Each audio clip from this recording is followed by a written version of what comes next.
cut from all of them, and it was a miserable experience.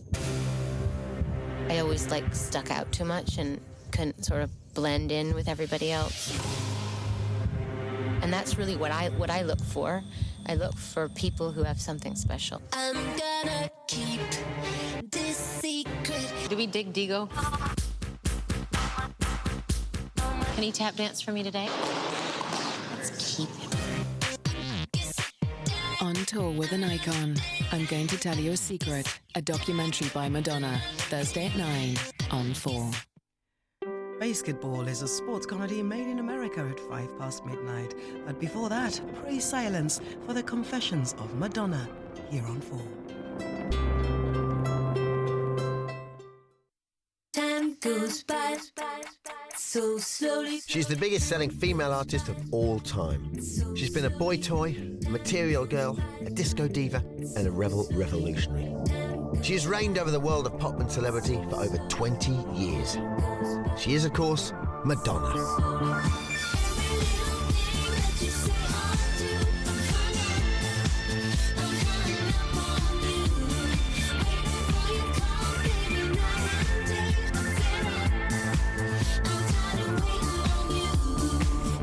Goes by so slowly. In 1991, Madonna shocked the world with the release of her documentary In Bed with Madonna. The film followed her Blonde Ambition tour and laid bare celebrity, fame, and revealed exactly what megastars get up to on the road.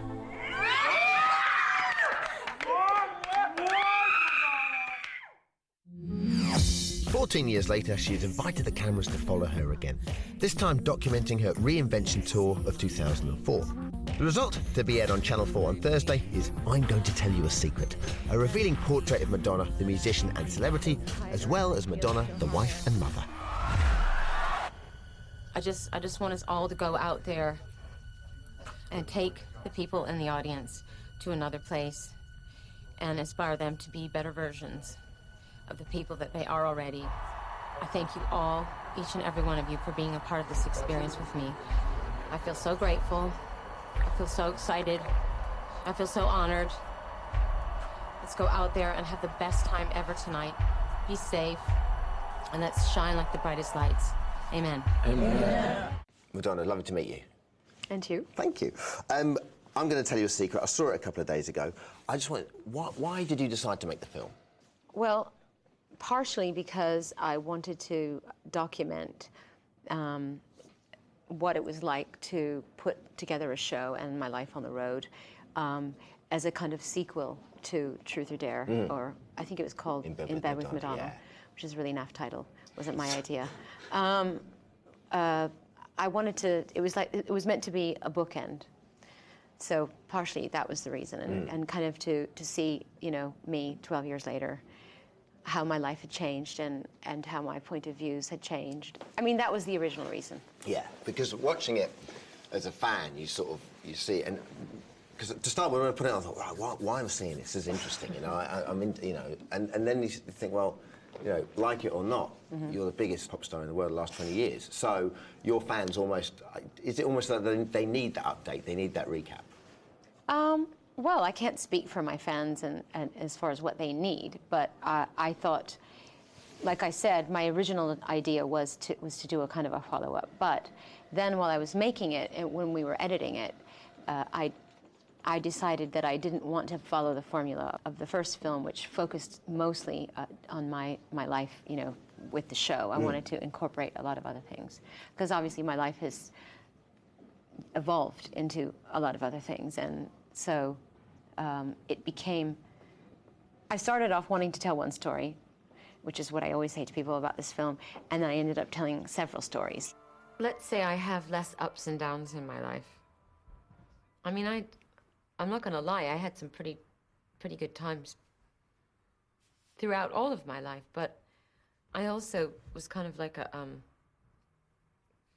spinning wheel in many respects, you know. Life seemed to be a series of random events for me. Sometimes I was ecstatically happy, and sometimes I was depressed. I seemed to be a bit more careless with people back in those days, and not very nice.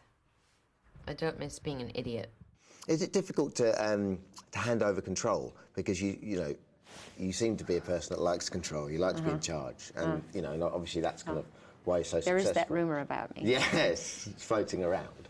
But I mean, how do you find these people then to go, right? Okay, I trust this person enough to let him make a movie, or trust this person enough to help me make a stage show or an album. Well, it's not like he just turned the camera on and he shot whatever he wanted and I wasn't involved in it, and he edited it and I wasn't involved in it. And that way, it's not a typical documentary. I see it more as a visualized journal. What I like to do is hire or collaborate with people who have very strong opinions, who are incredibly visionary, very creative. So you're like arguing people. Yeah, I mean, believe me, Jonas and I argued a lot. Really? Yeah, but you need to work with strong people. I don't want a yes man or woman. It's good to have people who have opinions, because you need to be tested, because it's the testing that makes you know whether you really believe in something or not.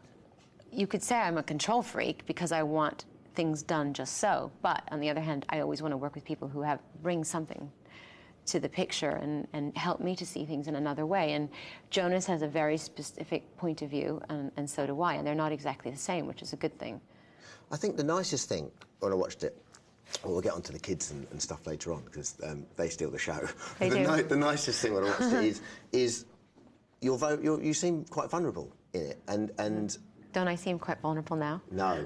No? No, you're not vulnerable. Oh, all right. No, you do. But, get to know me. But I want to do that, please. But in the film, you seem like the New York show. You come off stage in the New York show and you come back and you're looking for your buddies and there's no one around. So you can see I have no friends. But it's almost like you need the validation when you come up. And it's a, well, doesn't TV's everybody? A little bit like that as well, yeah. Well, it's very weird to do a show for 20,000 people and having everyone eating out of the palm of your hand and singing every word of your song and have this incredible synergy and exchange, and then come back to a room where no one's there and you're just sitting there by yourself and the silence is deafening, and it's kind of too big of a contrast. You need to go into a decompression chamber or something. But also you have to remember that when a camera's in a room with you all the time, it starts with you. It takes several months to feel comfortable with it. By the time we got to New York, it's like the camera wasn't there. Absolutely. Except, of course, when I went to the bathroom. And then I wasn't took there offence. either. Yes. Yeah, of course. But you also seem to have, I guess, almost a maternal relationship with your dancers, which came across, which was, I thought, a lovely part of the film. And yet, there must have been that, you like you said, your woman likes to be in control, but there must have been that awful moment when you had to let them go at the very start, and then it's almost that X Factor moment. I hate to say it, but you know what I mean? No, it's horrible. The audition, that's why I say it in the film, it's a dog's life. The audition process is horrible. And the rejection that you feel over and over and over every time when you audition, whether it's a film or a part as a dancer or whatever, you have to make yourself vulnerable to complete strangers. You have to give them your all, and then you finish it, and you feel like a jerk, and there's silence afterwards, and they go, okay, thank you, we'll call you. And it's just a horrible process, but obviously that, makes you tougher. Sure. Do you remember that like it was yesterday, all those auditions and stuff? Yeah, I mean, I remember getting cut all the time. Yeah. How does that work? Well, you know what I don't understand? Thank you. We'll call you. Well, this is what I don't understand, because presumably when dancers go for an audition, there are no bad dancers. Yeah, there are. Are there? Yeah. The bad dancers go for auditions? Oh my God, yeah, they especially come and audition for me. Really? Well, what you get is a lot of nutters. You get some unbelievable dancers too, like the best, and I do feel very lucky to attract like the best dancers. But I also get a lot of cuckoo people who like to dress up like me, boys dressing like girls, girls dressing like boys, people who think they're me, people who look like they've just been released from a lunatic asylum. That must be terrifying. People who and they're really bold too. They get right out in front and they don't even do the combination. They just do some other dance. Do you have like a witness protection thing where you just put a glass screen down? No, I'm sitting at a table with Jamie and all the people I work with, and that's very close contact. But I don't want people making those decisions for me. Are you on any medication? Do any of you smoke grass? What's grass? Yes or no? Do any of you smoke weed? Huh? Could you do it less? Huh? Could you do it less? Oh, yeah. Yeah? Yeah. Yeah? Not because I'm morally opposed to it. I just want to get the most out of it, of you guys. Okay. Okay, well, you're hired. You're hired. Time goes by so slowly. This little Time goes by so slowly. As she grew up and became popular, I mean, there's things she said and did that I found totally dissatisfying. When I was running around getting my pictures taken in lockers of, you know, gay porn theaters and stuff like that. That's something a dad could be proud of. My new boyfriend. But to me, it was like a growing process. She's growing up. And instead of growing up at home with us, she's growing up with the world. Your dad was also in the movie, which I really liked. Was that something you didn't plan? Because it seems that... No, my dad's in the first film. Sure. And I think my dad is obviously a big part of my life, and I think if you want to know me a little bit, you need to know my dad, who is a sort of obsessive compulsive workaholic. Yeah. I think it explains my pathology a little bit. Do you know what I liked about when your dad was there was when, firstly, you were saying a prayer, which he seemed to really love. Yes. And secondly, nice Catholic boy. well, when there's religious iconography up on the stage and so Yeah. forth, and He liked all that. he loved all that. Yeah. But it was regardless of context. He was just up there going. Yeah. He was like my dad. The minute there's anything religious, Beautiful. it's like, Jesus on the oh, cross. well, Beautiful. Jesus up there. That's fantastic. Yeah. You say fun is overrated, but you look like you like the fact you're enjoying yourself. I do, but everything I say is a contradiction to something else I said. That's life, isn't it? I mean, it's a paradox, right? Yes. I mean, fun is fun, but it's also overrated, and life isn't just about having fun. So do you feel guilty about having fun? No, but there was a time where I probably, you know, put more emphasis on having fun and less emphasis on being a decent human being. I'd like to think I have a bit more of a balance going on in my life. Well, what comes across to me in the film, more than anything else, is that there's a... You're still ambitious, but it isn't with a big A, as it were. You seem quite content. You seem... Really? Am I getting all this wrong? Because you seem... Don't get me wrong, I'm very ambitious still. Yeah, you're still pushing yourself, but, Yeah. you know, there are things in your life that mean more now. Yeah, And- I have other priorities, if that's... Yeah. So that takes up... You know, I couldn't say that I'm an ambitious mother. You know what I mean? So in that area of my life, I'm not ambitious. Yeah. But then obviously you can only do so many things. So if you're going to devote time to motherhood, it can't help but detract from time in your career. Right. So it's that's also one of the things I tried to explore in the movie, the struggle of you know, balancing my personal life, my life with my family, and my life as an artist or an entertainer, and that I didn't have to deal with before when I made the first film.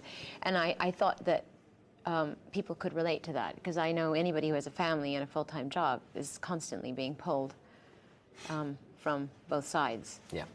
I just want to move on. Not interested in that. I am interested You in will that. one day when you have kids. Well, I was going to ask you about your marriage and stuff, because that's you know, I for see me... about kids. What? No, about your marriage and your whole family and stuff. 'Cause Okay. Guy, for me, your husband, seems to be the hero of the film. Really? Yes. I thought I was the hero. You're the heroine. But Guy, no. What I like about Guy in the film is that he just seems to be the great leveller Would you like to elaborate? of your life in terms of the wonderful but mad insanity that obviously it must be. That he doesn't really engage care, in. doesn't really obviously cares about you, but you're the most important thing, and everything else kind of, you know, can zone out. And you know, Yeah. like- He's not impressed. I think he's impressed, but But he's a guy, yeah, so he doesn't show it. that's Right? what comes Work across. with me. Yes. Yes. Well, no, but you know, for example, when you said I'm a little bit nervous or something, he just says, "Fly, girl, go on." Yeah. No, he's got a good sense of humor about the whole thing. He doesn't, you know, he takes it seriously, but not too seriously. He's not starstruck, if that's what you mean. I don't think I could handle it if he was. Do I look okay? Yeah, you look magnificent, darling. Or do I look like a bad imitation of Little Bo Peep and Shirley Temple? No, darling, you look very good. Oh, kiss a kiss. Go on, run along. Sir? Mrs. R? fly like a bird. But when you saw him, did you immediately think, oh yeah, he's my type? Yeah, I did. What is your type? I mean, put Funny. Guy to one side. Funny. Right. Opinionated. Oh, kind of macho. What does kind of macho mean? Well, not overtly macho. Hey, Madonna, like we're going to do some like- push-ups. Exactly. That kind of thing. Okay. Yeah. So, how do you think marriage has changed you? Well, I'm a lot more tolerant than I used to be. I mean, before, when people used to, you know, rub me the wrong way, piss me off, insult me, whatever, I'd just be like, bye-bye. Yeah. So, yeah, but I mean, that's the whole thing with family, period. Kids and husband or wife, whatever. You do have to become a lot more unconditional about everything and tolerant of people not measuring up to your standards 24/7. But you don't seem to be a woman who likes compromise, so is it... What? You know, you've got me pigeonholed. It's like, you know, just stick me in a box and call me a control freak. And You said you're a bit of a control freak. a bit, but you have to do some kind of compromise when you're married. Yeah. And when you have kids, that's the nature of the beast. You know. So what are the big shared interests? Because can he dance? No. Is he a terrible dancer? Kind of. Yeah. But he can do other things Would good. he be one of the kind of mad stalkers that comes to the auditions? No. He's no. not that. He's not a terrible dancer in that Please. sense of the word. I don't think auditioning is in his repertoire. Okay. This is called the Punch Bowl. And we come here all the time, but tonight it's a special occasion because it's Guy's birthday. Drinks on the house. Come in.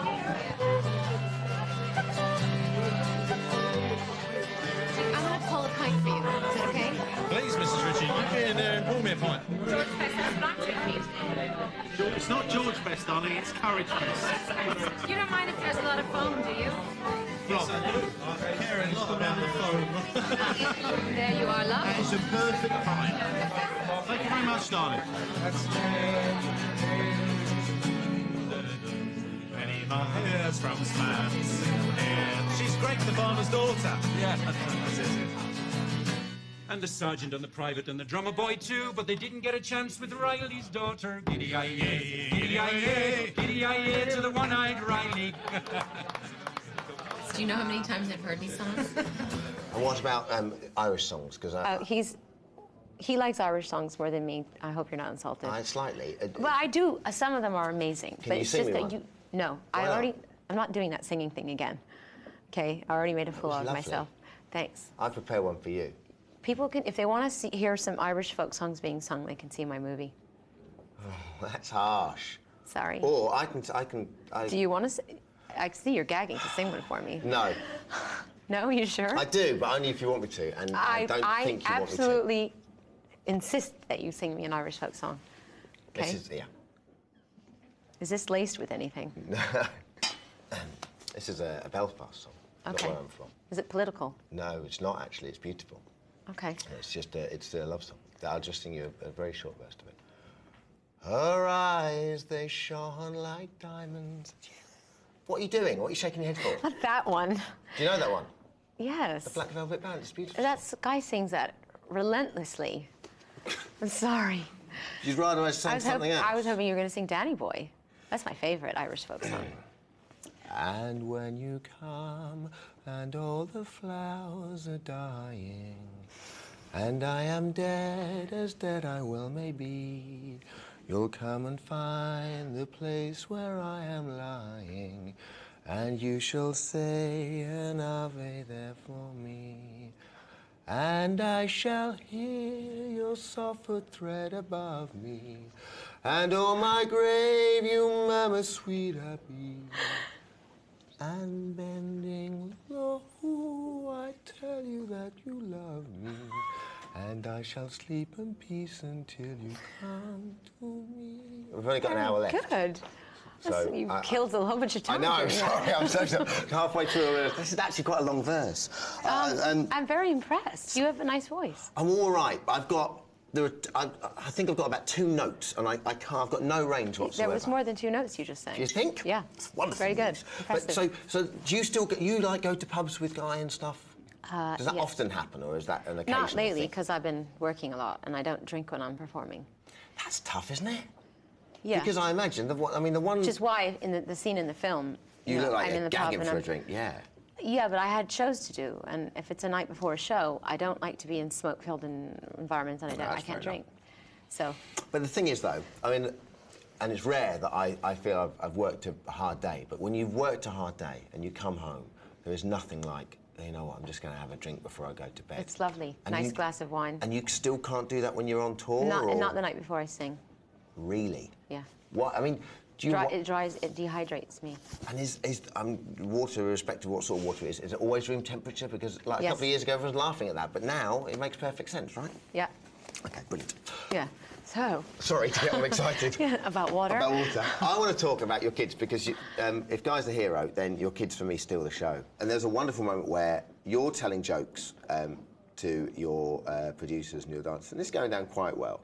And then it cuts. Not nearly as well as Exactly. my daughter and my cuts son. to your daughter and your son. Your son is the perfect audience for any joke teller, and he's got the most contagious laugh in the whole world. He is cracking up. Yeah. Knock, knock. Who's there? Arthur. Arthur who? Arthur, any more biscuits in the tin?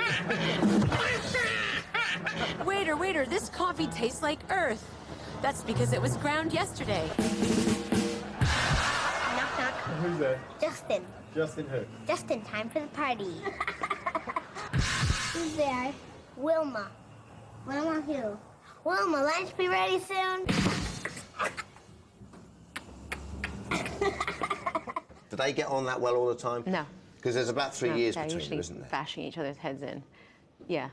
They go back and forth from being incredibly affectionate, loving, and protective to, you know, committing something very close to murder. Well, there's 3 years. Plotting each other's deaths. There's 3 years between me and my sister. And so, Were you that way with her? well, yeah, but the thing is, when your sister is physically stronger than you, there's no worse feeling in the entire world. Yeah. And it looks But like eventually, boys outgrow the strength of their older sisters, don't they? yeah, physically, but not mentally. Yes, this is true. Wow. So they seem to get on very well, and he seems to like adore her and worship the ground that she walks on. Ish. Yeah. He does look up to her. But well, there's one scene in the film where he won't let her get a word in edgewise. There's one moment when you're on the bed, and this is for me. I just watched it and just thought this just settles the whole nature-nurture debate for me, because there's one moment when you're on the bed with the two of them, and Lourdes is just talking to you, and he obviously is this kind of beautiful, demure, very mature, probably speaking fluent French to you. Yeah. And he's bashing his head Yes. on the bed like an absolute maniac. Yeah. And I just thought, you can't bring a kid up to do that. That's No. just what boys do. Exactly. Is that what you think? Yeah, I think that there are certain things, character traits that girls have that boys don't have, and vice versa. That it's not got anything to do with. I've never talked about guns to my son. He doesn't watch TV. I don't know, where he got it, but as soon as you give them a stick, they turn it into a weapon, and well, girls don't do those sort of things. No. You give them a stick and they try to put a dress on it. So. But you, like you said, you don't let them watch television at all. No. One movie a week. Yeah. Lots of reading. Yeah. And do they go on the internet, or is that allowed? They play computer games. They're allowed to play computer games. Yeah. That comes across to me like quite a strict mother. Ah, not really. They do lots of No other things. TV at They all? go skating, and they go bowling, and they... I'm not saying they don't have fun, but like... They have tons of fun. I'm sure they do, but like, TV was who the has holy time grail for- when I was a kid. And if your mum says you can't watch TV, it just makes you want to watch it even more. Are you worried that they will rebel when they do rebel? Or will you just get out a couple of the old, If they want to rebel, that's okay. It's good to rebel. It's good to be rebellious. I mean, you have to go through your rebellious phase. But I wasn't raised with TV, and it didn't hurt me. And I still don't like it. I'm not interested in it. So. A friend of mine, just actually when I was going to meet you, said, you must ask her this, and are you, obviously every mother worries about her children. Do you worry about what they grow up in terms of the glare of the spotlight? And it's not like, you caught that at all. But, for example, when you went to the Harry Potter premiere, which is what my friend was talking about, people were asking your daughter more questions than they were asking you almost. You know I was very happy about that, because she's the Harry Potter aficionado, not me. And I brought her there. It was a special treat for her. She didn't even know she was going. Oh, my So I just said, you know, get dressed up and we're going out, and it was a special occasion. But in terms of what's normality? We don't usually do things like that. That's a very special thing, and you know, they're not very fond of photographers following them around. Sure. But when they turn up to someone like that, a premiere, well, it's so exciting. Yeah. Well, I don't think she really cared about the photographers. All she could care about was seeing Hermione in person, and the other one, Ron Weasley, the redhead. Yeah. Yeah. She's obsessed. She doesn't like Harry Potter himself?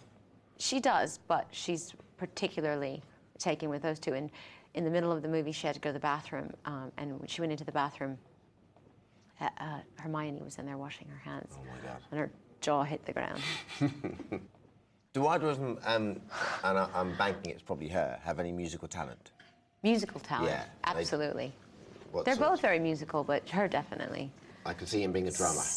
He's very rhythmic. Yeah, he's kind of in breakdancing. Anything he can bash, I imagine. Yeah, he breaks things and then he dances. Yes, Lola's very musical. Sings quite well. Incredible ballerina. Is she? Yeah. And because when I have children, I intend to force them to do things. Piano, without a shadow of a doubt. Piano, really. I tried to get my daughter to do piano. She was not having it. Look at my Shrek-like fingers. How did I not get into piano? Look at them. Look at the spread there. That's a piano playing hand, isn't it? They are kind of stubby, yeah. I'm a terrible typist. But do you have any hobbies? No, well, I have hobbies, but I don't... Do you play a musical instrument? No, and I really wish I did. I can't play guitar with these chubby old stumps, can I? Well, I have stumpy fingers and I play guitar. Look at your fingers, are lovely. What are you talking about? They're gross. Not stubby. No, I'm not showing you. They're not gross. These are gross fingers. That one's gross, that one in particular. Why? What's the matter with that? That one's deformed. I'll tell you what happened there. A ball hit me on... You're so horrible. But it's true. It is deformed. A ball hit me when I was playing... I used to play American football over here, weirdly. God forbid. I know. And a ball hit me on the thing, and it just came up there, and I was about 15. And then, God, I can't believe it. I'm going to keep that with me to my dying day. Madonna called my finger gross and deformed. Scarred for life. Well, that's just perfect. Sorry. Time goes by so slowly. Time goes by so slowly. Okay, I have a huge ego and I need to do something about it. And I need to change.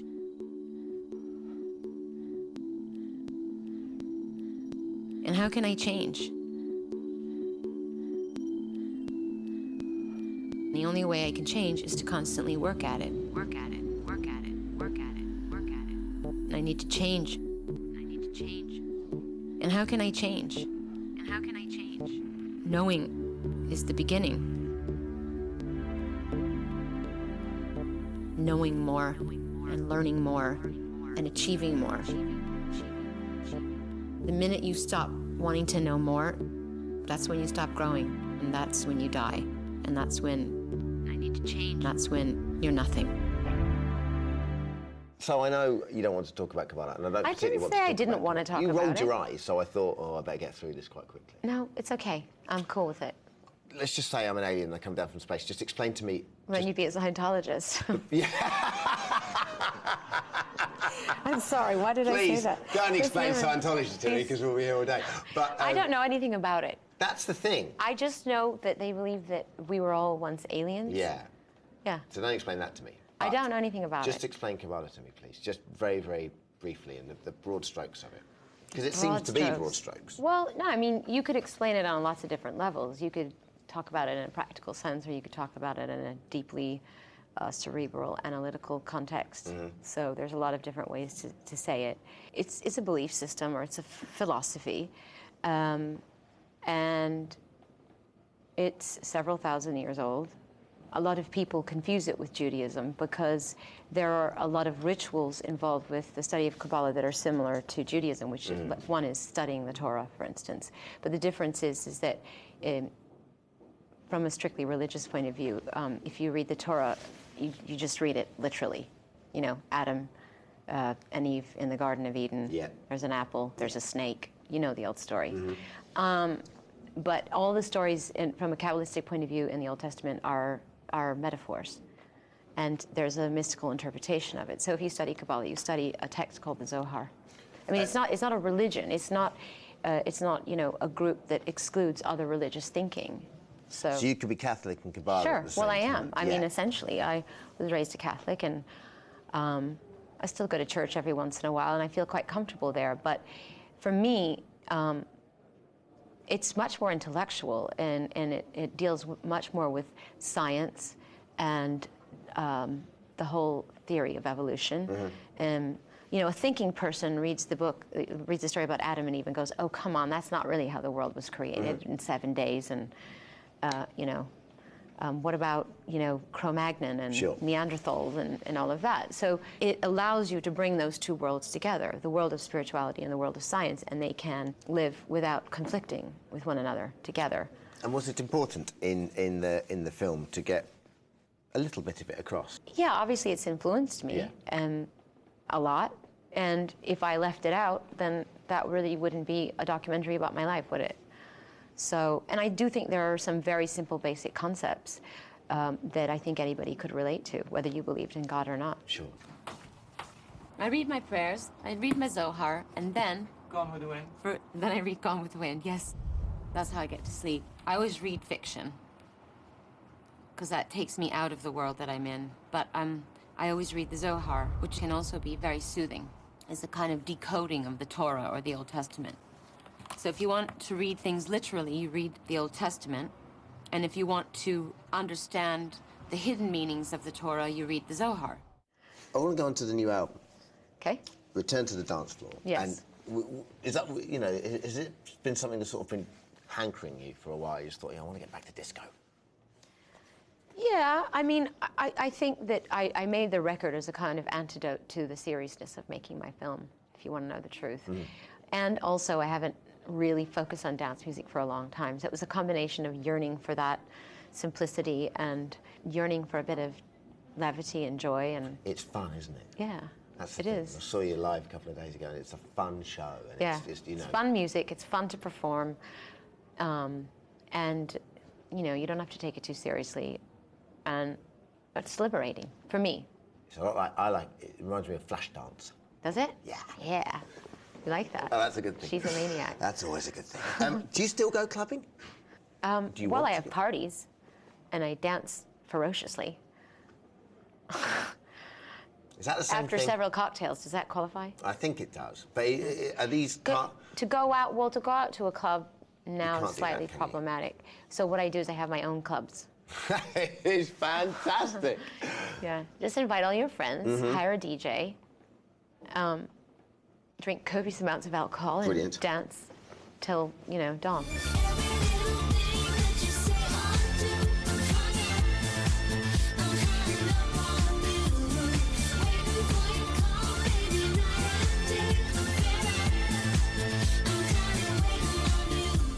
And I read a little bit about ABBA. I mean, how difficult was it to get the permission for that? Because that's the first time, right? Yeah. Well, no, actually, they gave a sample once to Lauryn Hill from the Fugees, I think. So it's the second time. They don't do it very often. I imagine they're asked all the time because they wrote so many great hooks. So, yeah, it was hard. Lots of begging, lots of cash. when in doubt, I'm turning up with a brown envelope at 5 o'clock. Bjorn. Who do you rate now? Is there anyone you listen to now and you just go, yeah, they've really got it? I love Coldplay, White Stripes, Goldfrapp. Those are the records I've been listening to lately. Okay. Is that good? That's very good choices. Do you play those songs on your radio station? I play Coldplay. Goldfrapp I love. Terrifies me as well, but I absolutely love it. Terrifies She's you? good. She's brilliant. She's, you know, she's in your mould. She asks questions. She does those. Does that mean I terrify you? Oh, a little bit. But shut up. But in a good way. You pose questions. It's good to be posed questions. Yeah. Listen, I saw you on stage the other night. And it's a very physical show. Yes. And it's brilliant. How, in God's name, do you keep your figure? My figure? I don't want to flatter you too much. Okay, please don't. But how do you do it? Because it can't You mean just what do I be do yoga. for exercise? Yeah. No, I haven't done yoga since I fell off my horse. Well, not my horse, a horse. It's not your horse anymore? No, it wasn't my horse to begin with. I thought it was your my birthday horse present wouldn't horse. have. No, my birthday present horse didn't throw me. Okay. This other horse I was forced to get on did. What was his name? That's another story. Rocky. The horse's name you fell off was Rocky? Yeah. That'd do it, wouldn't it? Exactly. I should have known from the name. And what was it? A big stallion or something? No, it was a tiny little polo pony. It was revolting. I know. And what? He just started like bolting the minute he got on it or something. Yeah. I don't want to go there. I get flashbacks. Seriously? I'm just starting to feel better, so. Okay, I'm sorry.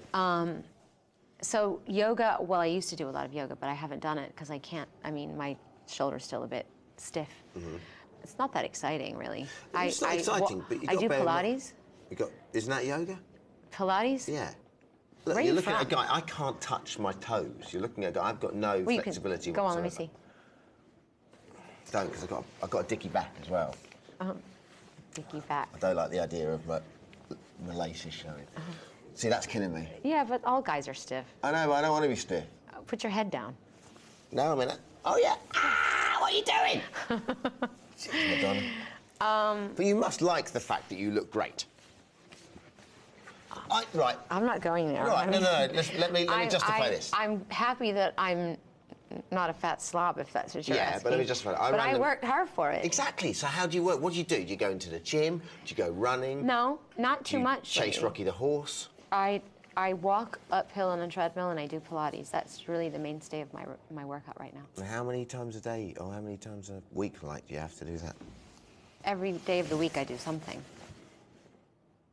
Good. Listen, I just want to... But the weird thing is I don't work out half as much as I used to. I used to be, like, just a freak. You eat well, though, right? I do, yeah. But you still eat meat? Sometimes, yeah. Yeah, sometimes. You try not to eat that much meat? I just don't really I want think about it. to know your diet. Tell me your diet. A lot of fish and vegetables and rice. Oily fish? Yeah. Mackerel? Oh, yeah. Oh, I love mackerel. Cod, salmon. Do Only- people want to hear this? I mean... I want to know, because Okay. I'm interested in fishing. And Do you go fishing? Oh, yeah. Fishing for compliments? Sometimes. Anywhere I can. Do you go fishing? No, truth be told. Well, this last summer, a guy tried to get me to go fly fishing a few times, but I was too busy riding my horse. And it's really, who wants to go? Fly fishing's boring. Go sea fishing. It's a lovely day. No, I've been sea fishing. I find that boring. What are you talking about? It's lovely. You're out It's in just the there. ocean. You get sun and you get drunk. No, you don't have to get drunk. What's the problem? It's a bit boring, sea fishing. I like things that require a bit more skill. You just dangle your thing in the water. It's very lucky. I understand that. And then it's all It's about getting okay. It's okay. Rocco looked like he enjoyed it. Yeah, he loves to go fishing. Now listen, I know the tour's called Reinvention, right? Yep. So the whole reinvention thing, I'm obsessed with how you decide how you're going to reinvent. Do you know what I mean? So, for example, Frozen, right? I'm going to get all black and the birds are going to come out and stuff like that. You know, Confessions of a Dance Floor, leotard. I mean, does someone come out and go... I find a muse. I'm going to go cave woman today. And you go, No, I find a muse. When I made my record, before I shot the video, I decided that Saturday Night Fever and John Travolta were my muse. So that's the starting point. And then from there, I spin out. So every time I do something, I find, like with my music album, I decided the whole country and western thing. Yeah. The cowboy was my muse. And I try to deconstruct it in a postmodernist sort of way. But do you then wake up and go, Knights of Armour are now my muse, and then you'll be halfway down the Knights of Armour tip and go, oh no, Knights of Armour aren't working. No, I have to see something. Something has to catch I have to go and see a film or an art exhibit or hear some music or see a fashion show. It's always one little thing that catches my eye, and then I go, oh my God, I see it all there. That's it. Is that the trick, do you think, to longevity, success, and so forth? What? Pay attention? Well, no, to back the winner.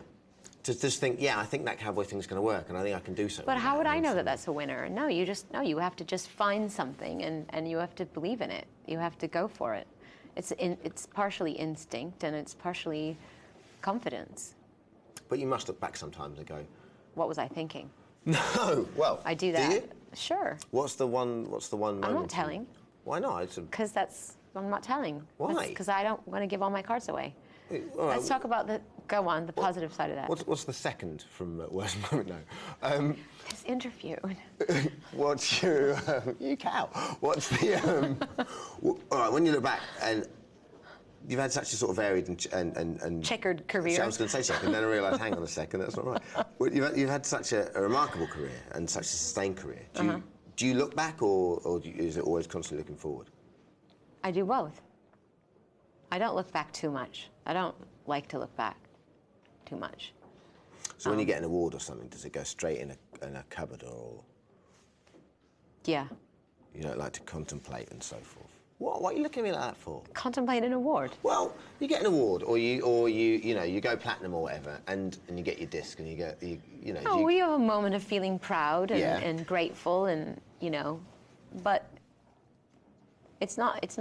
At the end of the day, it's not really tangible objects that fill you up. It's more intangible things. Have you always been like that, or do you think you've matured into that? I don't think I've ever displayed one of my awards on a mantle or, shown it to anybody. No, but inside your head, is in what makes you happy now. Is the same thing that makes you happy now the same thing that made you happy 20 years ago? Yes and no. How's that for an answer? It's I mean, enigmatic. the most amazing thing is to go out on stage and put on a show and feel the energy of a sports arena or a stadium and know that you're connecting to people. I remember the first time I ever walked out on stage on a big proper tour, and I felt lifted up off of my feet, and I still get that feeling when I go out on stage, and so that still turns me on.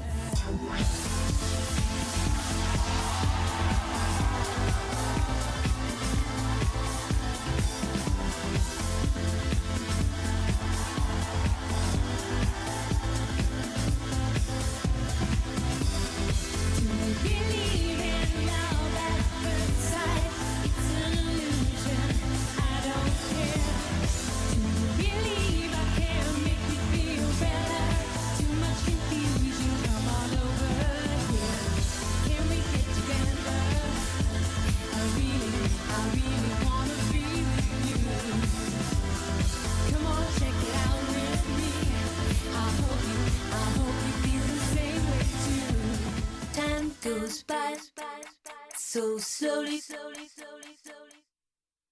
Time goes by so slowly. Monday, I return to London. They have a royal movement from 10:40 to 11:20, and so we can't land during that slot. So I wanted to know if you wanted to push up or back. What is royal movement? That means either the Queen or one of her children are coming in and out, and we're not allowed to land. Did I say I wanted to leave at 11? You did. Oh, I don't remember that. Yeah. What if we left at noon? Fine. Would that be even better? That would be even better. And that's good for royal movement? There's not room for two queens in that country. I want to know about how you find it over here now. Find it over here? Yeah. How do you like it over here? I love it. I love it. What do you love about living I don't like the idea. I like to leave for short increments, but I love living here. What do you love about it? I love the pace. Which is? It's somewhere, it's not quite as insane as New York, but it's got energy. I love the dry sense of humor that is rampant in this town, in this country. I think it's brilliant. I like the weather. I do.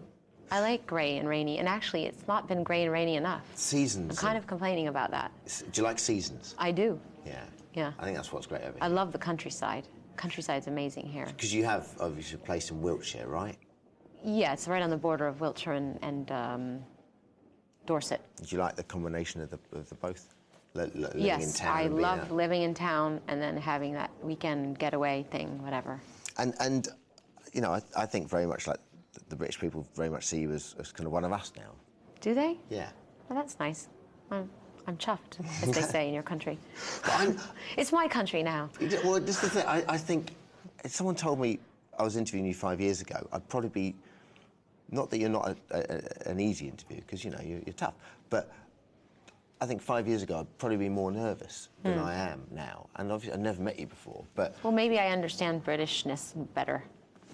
Maybe that's it. Yeah, I think... Appreciate the nuances, I think it probably is. And you're still really enjoying the country life. You don't shoot anymore, do you? No, but I've replaced that with writing, and see what's happened to me? Should have stuck to shooting. No, I'm glad you don't shoot anymore. Yeah? Because... Are you one of those anti-shooter people? No, not at all, not at all. But you're... I like to shoot clay pigeons. Yeah. But there's something about... and I've got, you know, when a guy goes out with a shotgun and kills his dinner, I understand that That's totally. cool. Yeah. Yeah. But like you said, you know, I just read the little bit about where you gave up shooting and you just said The that... blood thing. Yeah. And yeah. It's kind of like that when I go I got fishing, a little bit too... Yeah, a little bit. I became obsessed with how many birds I could knock out of the sky. Did you eat any of them? Yeah, I did. That's okay. No, I like pheasant. And have you got a cellar and a larder that you would hang them in? Yeah. How long should you hang a pheasant for? Till it's really rank. Really? Yeah. And so, like, the maggots Several and stuff? days. Oh, shut up. Do you think it's easier to be famous in England than it is in America? No. Just in terms of what I mean is in terms... You know what? I don't really know. I mean, it's 6 of one, half dozen of the other. I mean, the press, the tabloid, there's way more tabloids here, it seems, and so it's like the manifestation of the paparazzi, there just seems like there's a lot more media here, and it's a smaller country, so it's more intense. But on the other hand, I can go out for a walk here and be left alone, and I can't in New York. What do you make of, you know, for someone that's kind of survived at the top of a game for, you know, for a long while now, what do you make of this whole celebrity culture we have and this kind of fame for fame's sake? I think it's just a phase everybody's going through. It's not a very good thing to aim for. I just want to be famous. I mean, it's good to be famous for actually doing something or, you know, creating something. I think if you want to stick around, your best bet is to get good at something. Yeah. Right? Absolutely. And we do live in a celebrity-mad culture, for sure, and I don't think it's doing anybody any good. Do you think it's got worse since you started? Yeah, and I think it'll probably get even worse. Yeah. Will it get better? I don't think it can. It's always going to get better. Do you think? It's always darkest before the dawn. Madonna said it's going to be all right. It's going to be all right. And lastly, where do you go next? What do you want to do? Go to the bar next door and have a drink.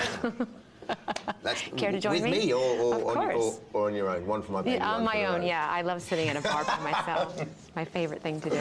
I can Netty, no serenade mates. you by the piano. What do you want to do, or are you not even thinking about? Next. Well, there's a rumor that I'm going to go on tour. I haven't validated that rumor yet, but... Can you validate it with me right here, right now? I'm thinking about it. You can't validate it. I'm thinking about it. That's all I can say. Yeah.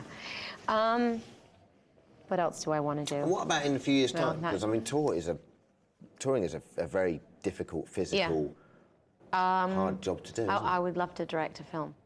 Wow. Tell me a bit about that. Well, I mean, I felt very inspired by making this movie.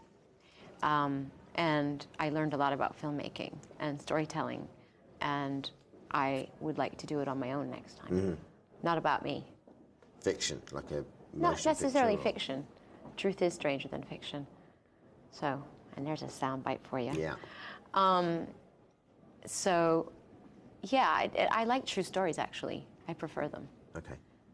But I would like to do that next. Brilliant.